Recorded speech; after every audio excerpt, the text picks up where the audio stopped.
नमस्कार। हिंदी मेरा अभिमान चैनल पर आप सभी का स्वागत है। मैं डॉक्टर स्मृति उपाध्याय। हम लोग पढ़ेंगे मध्य प्रदेश सहायक प्राध्यापक परीक्षा यानी MPPSC हिंदी के पाठ्यक्रम के अनुसार। पूरा पाठ्यक्रम 10 इकाइयों में विभाजित है। आज की इस कक्षा में इकाई 1 हिंदी भाषा उद्भव, विकास और स्वरूप का पहला बिंदु, हिंदी भाषा का उद्भव एवं अपभ्रंश के क्षेत्रीय रूप, और इसके बाद पढ़ेंगे इससे संबंधित प्रश्न, देखेंगे कि इससे संबंधित कौन कौन से प्रश्न बनकर आते हैं। तो सबसे पहले हम बात करते हैं हिंदी भाषा का उद्भव। तो हिंदी भाषा के उद्भव के बारे में कहा जाता है कि भाषा का उल्लेख ऋग्वेद में मिलता है। हिंदी संस्कृत की ही उत्तराधिकारिणी भाषा है। भारतीय आर्य भाषाओं को 3 कालों में विभाजित किया गया है। पहला, प्राचीन भारतीय आर्य भाषा 1500 ईस्वी पूर्व से 500 ईस्वी पूर्व तक। दूसरा है मध्यकालीन भारतीय आर्य भाषा, इसमें पाली, प्राकृत एवं अपभ्रंश का काल माना जाता है, जो कि 500 ईस्वी पूर्व से 1000 ईस्वी तक रहा। तीसरा है आधुनिक भारतीय आर्य भाषा, इसका काल 1000 ईस्वी से अब तक का माना जाता है। इसमें ध्यान रखने योग्य बात यह है कि भारत में प्रमुखतः आर्य परिवार व द्रविड़ परिवार की भाषाएं बोली जाती हैं। उत्तर भारत की भाषाएं आर्य परिवार की एवं दक्षिण भारत की भाषाएं द्रविड़ परिवार की भाषाएं हैं। उत्तर भारत की भाषाओं में संस्कृत सबसे प्राचीन भाषा है। अब हम बात करते हैं कि चारों वेद कौन कौन से हैं? ऋग्वेद, यजुर्वेद, सामवेद और अथर्ववेद। इनके अतिरिक्त ब्राह्मण ग्रंथ, उपनिषद प्राचीन भारतीय आर्य भाषा काल के हैं। ये ध्यान में रखने की बात है। ऋग्वेद संस्कृत का प्राचीनतम ग्रंथ है। मध्यकालीन आर्य भाषा काल में 3 भाषाएं विकसित हुई। कौन कौन सी हुई? पहली पाली भाषा 500 ईस्वी पूर्व से 1 ईस्वी तक। दूसरी है प्राकृत भाषा 1 ईस्वी से 500 ईस्वी तक। तीसरी है अपभ्रंश भाषा 500 ईस्वी से 1000 ईस्वी तक। ठीक है।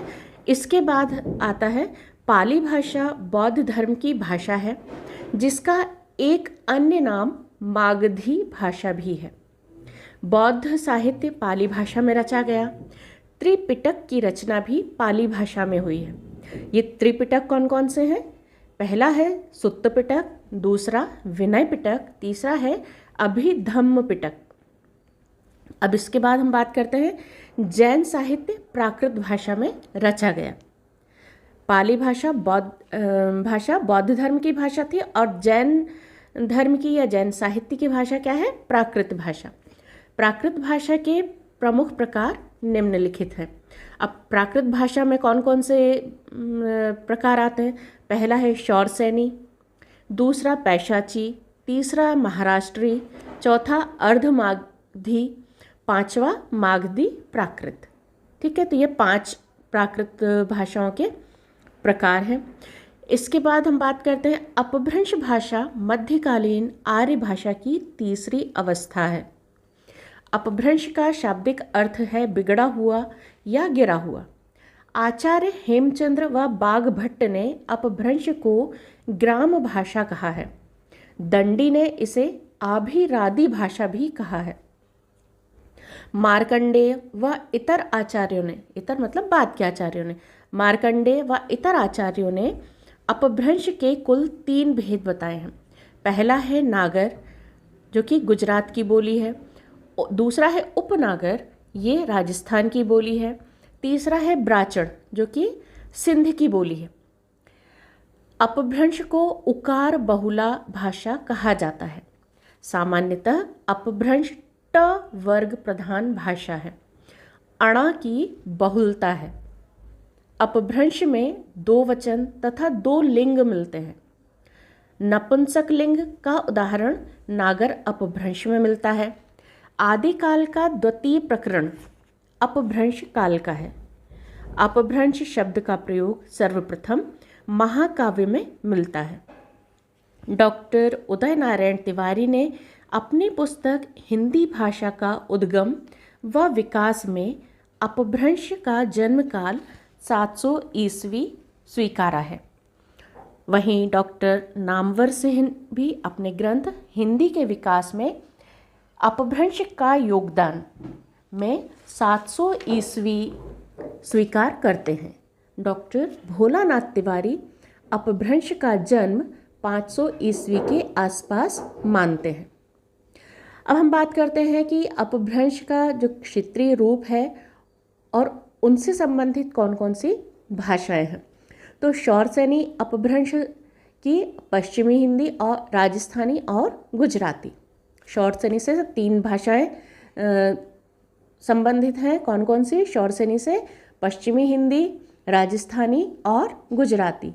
पैशाची अपभ्रंश से पंजाबी, ब्राचड़ अपभ्रंश से सिंधी, खस अपभ्रंश से पहाड़ी, महाराष्ट्रीय अपभ्रंश से मराठी, अर्ध मागधी अपभ्रंश से पूर्वी हिंदी, मागधी अपभ्रंश से बिहारी, उड़िया, बांग्ला और असमिया। अपभ्रंश के महान कवि स्वयंभू हुए हैं, जिन्होंने पौमचर्यु, रिठणेमीचर्यु तथा स्वयंभू छंद नामक 3 ग्रंथों की रचना की है। पौमचर्यु एक अपूर्ण ग्रंथ है, फिर भी इसमें राम का चरित्र विस्तार से वर्णित है। कथा के अंत में राम निर्वाण प्राप्त करते हैं। अपभ्रंश के दूसरे कवि पुष्पदंत 10वीं शताब्दी में हुए।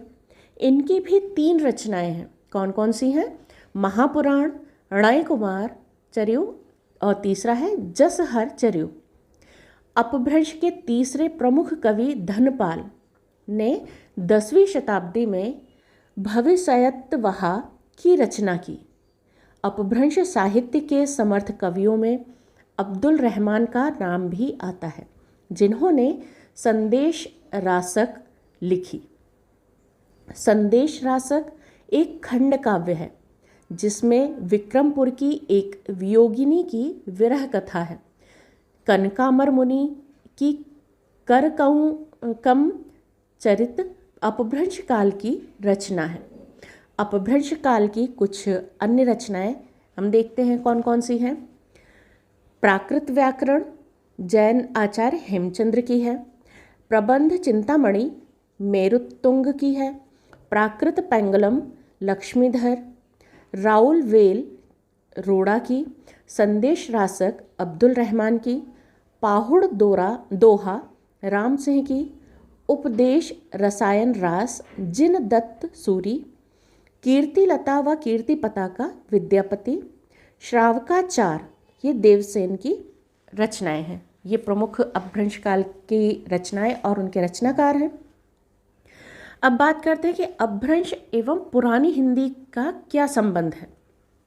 तो अपभ्रंश का प्रयोग साहित्य में 12वीं शताब्दी तक होता रहा, परंतु वर्ष 1000 तक आते आते यह बोली हिंदी के रूप में प्रतिष्ठित हो गई। हेमचंद्र ने उन्हें देशी नाममाला में शामिल करना उचित समझा। अपभ्रंश की ध्वनियाँ भी हिंदी में प्रचलित हैं। कुछ नई ध्वनियों का भी हिंदी में विकास हुआ है।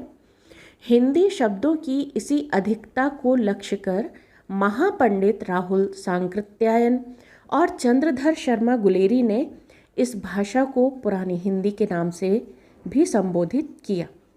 इस प्रकार हम कह सकते हैं कि 1000 ईस्वी के लगभग साहित्य में हिंदी का प्रयोग अधिकांशतः होने लगा था। हिंदी ने अपभ्रंश की सारी प्रवृत्तियों को अपनाया है। संस्कृत, पाली, प्राकृत आदि संयोगात्मक भाषाएं थीं। संज्ञा सर्वनाम के कारक रूपों के लिए अपभ्रंश के कारक चिन्ह अलग से प्रयुक्त हुए। काव्य में प्रयुक्त भाषा अपभ्रंश कहलाई। अपभ्रंश के कई उदाहरण आचार्य रामचंद्र शुक्ल ने अपनी हिंदी साहित्य के इतिहास में प्रयुक्त किए हैं। डॉक्टर सुनीति कुमार चटर्जी एवं बहुत से अन्य भाषाविदों ने अपभ्रंश को भारतीय आर्य भाषा के विकास की एक स्थिति माना है। मागधी अपभ्रंश से ही बिहारी, बंगला, असमिया और उड़िया भाषाओं का विकास हुआ है। शौर सैनी अपभ्रंश से पश्चिमी हिंदी, पंजाबी और गुजराती विकसित हुई। मार्कंडेय और कुछ अन्य विद्वानों ने अपभ्रंश के 3 प्रकार बताए हैं, जिनमें नागर से गुजरात की, उपनागर से राजस्थान की, ब्राचड़ से सिंध की बोली विकसित हुई। इस प्रकार पुरानी हिंदी अर्थात अपभ्रंश और अवहट्ट से ही हिंदी का विकास हुआ। अब हम बात करते हैं इस बिंदु से कौन कौन से प्रश्न निकल कर आते हैं। तो सबसे पहले हम बात करेंगे अपभ्रंश भाषा का काल कौन सा है। दूसरा प्रश्न बनता है हिंदी की उत्पत्ति किस अपभ्रंश से मानी जाती है। तीसरा बन रहा है हिंदी भाषा का आरंभ कब से हुआ। चौथा, संदेश रासक के रचयिता इनमें से कौन है। राहुल सांकृत्यायन के अनुसार हिंदी का प्रथम कवि किसे माना जाता है। पाहुड़ दोहा कृति किसकी है।